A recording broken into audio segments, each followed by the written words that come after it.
உபாகமம் 6வது அதிகாரம் 6-7 வசனங்களை வாசிங்க. இன்று நான் உனக்கு கட்டளையிடுகிற இந்த வார்த்தைகள் உன் இருதயத்தில் இருக்க கடவது, நீ அவைகளை உன் பிள்ளைகளுக்கு போதித்து. தேவனுடைய வார்த்தைகள் பெற்றோருடைய இருதயத்தில் இருக்கணும். பெற்றோர்கள் அதை என்ன செய்யணுமா? இனி வாசிங்க. நீ அவைகளை உன் பிள்ளைகளுக்கு கருத்தாய் போதித்து. கடமைக்கு போதிக்காதுங்க. எரும மாட வேத்துல இப்படி சொல்ல அப்படி சொல்லாதுங்க. நான் அதை கடைபிடிக்க மக்களே, நீனு அதை கடைபிடி, உன் வாழ்க்கை நல்லாயிரும். கருத்தாய் போதிச்சு. நீ உன் வீட்டில் உட்கார்ந்திருக்கிற போதும், நீ உன் வீட்டில் உட்கார்க்கும் போது என்ன பண்றா?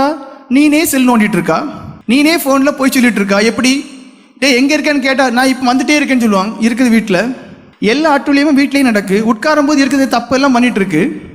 வேதம் என்ன சொல்லுது? தகப்பன் தாயா பிள்ளைகளை பெற்று இந்த உலகத்துல கொண்டு வரது ரொம்ப ஈஸி, துணிமணி கொடுக்கறது ரொம்ப ஈஸி. நீ டெய்லி என்ன செய்யணும் தெரியுமா?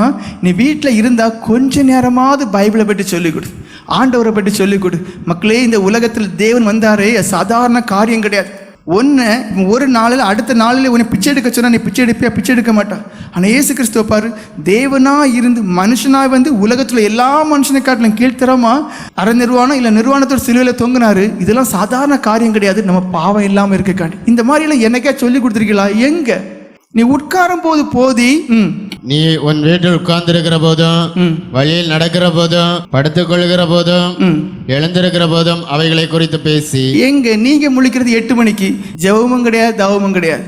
நீங்க நினைக்கிறதெல்லாம் பணம் இருந்தா போதும், வீடு இருந்தா போதும், பிள்ளைங்களை பற்றி அமர்த்து ஆனாட்ட என்ன செய்யலாம்? ஸ்கூல்ல சேர்த்து விட்டுடலாம், காலேஜ்ல சேர்த்து விட்டுடலாம், பிறகு ஒரு வீடு கட்டி கொடுத்துடலாம், ஒரு வாழ்க்கை அமைச்சு விடலாம். இது எல்லாம் குப்பை. அது அல்ல. என் பிள்ளைய மனவோ கேட்டார், என் பிள்ளைய நான் எப்படி வளர்க்கணும், என் பிள்ளைய நான் ஆவிக்குரிய எப்படி நடத்தணும், அதுதான் உங்கள்ட்ட கருத்தான கவனமாக இருக்கணும். அப்போ நீங்க வேத அறிவு உள்ளவங்களா இருக்கணும், நீங்க வேத திரும்ப திரும்ப படிச்சவங்களா இருக்கணும். அது உங்க இருதயத்தில் இருக்கணும், உங்க மூளையில இருக்கணும், உங்களுக்குள்ள ஊறி இருக்கணும். நீங்க அதை வீட்டில் இருக்கும் போதெல்லாம் அந்த பிள்ளைக்கு, டே மக்களே, பைபிள் இப்படி சொல்லுதுடா, இது இப்படி சொல்லுதுடா அப்படின்னு சொல்லி அந்த பிள்ளைங்களுக்கு போதிக்கணும். ஆதியாகமம் 18வது அதிகாரம் 19 வசனம் வாசிங்க. அங்க ஆபிரகாம் மீது தேவனுக்கு ஒரு நம்பிக்கை இருந்துச்சு. இவன் தான் பிள்ளைகளுக்கு சொல்லிக் கொடுப்பான். அந்த நம்பிக்கை உங்களுக்கு மேல தேவனுக்கு இருக்கணும். பாருங்க, வாசிங்க. கர்த்தர் ஆபிரகாமுக்கு சொன்ன நிறைவேற்றும்படியாய் அவன் தன் பிள்ளைகளுக்கும் தனக்கு பின்னரும் தன் வீட்டாருக்கும் நீங்கள் நீதியையும் நியாயத்தையும் செய்து கர்த்தருடைய வழியை காத்து நடவுங்கள் என்று கட்டளையிடுவான் என்பதை அறிந்திருக்கிறேன் என்றார். பாருங்க, தேவன் ரொம்ப பிந்திதான் ஆபிரகாமுக்கு ஒரு குழந்தைய கொடுக்கிறார். ஏன் தெரியுமா? நிறைய டெஸ்ட் எல்லாம் வச்சு கடைசி கொடுக்காரு. கொடுக்கும்போது என்ன, அப்போ அந்த பிள்ளை நல்லா நடத்துவான். இப்போ உங்களுக்கு புருஷன் மனைவி இருக்கு, உங்களுக்கு தாயின் தகப்பன் ஸ்தானத்தை தந்து ஒரு குழந்தை தர்றாரு. என்ன நோக்கம் தெரியுமா? இந்த வசனத்தை எங்கேயாவது எழுதி வைங்க. உங்க ஒவ்வொருத்தங்களோட பேரையும் சொல்லி அவர் என்ன செய்றாரு? நம்புறாரு. எப்படி நம்புறாரு தெரியுமா? இந்த தாயும் இந்த தகப்பனும் நான் அவர்களுக்கு கொடுத்த பிள்ளை, நான் அவர்களுக்கு கொடுத்த பிள்ளைகளை எப்படி நடத்துவாங்க தெரியுமா? நீதியில நடத்துவாங்க, நியாயத்தில் நடத்துவாங்க, கர்த்தருடைய வழிகளை காத்துக்குள் நடத்துவாங்க. அதுக்கு தக்க ஒரு அந்த பிள்ளைகளுக்கு போதிப்பாங்கன்னு சொல்லி நான் நம்புறேன். எத்தனை பேர் அந்த நம்பிக்கையை உடைச்சினீங்க? எத்தனை பேர் உங்களை குறித்த தேவனுடைய நம்பிக்கையை தாறுமாறாக்கிட்டீங்க? இப்ப என்ன நம்பிக்கை இருக்கு? வெக்கப்படுவார்.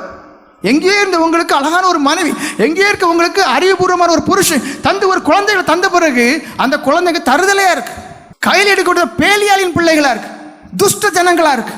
தேவன் வேதனைப்படுவார். இங்க என்ன இருக்கு பாருங்க, ஆபிரகாமை நோக்கி அவருக்கு ஒரு நம்பிக்கை இருக்கு. அவனுக்கு கொடுக்கக்கூடிய பிள்ளைகளும் பிள்ளைகளுடைய பிள்ளைகளை எப்படி நடத்துவான் தெரியுமா?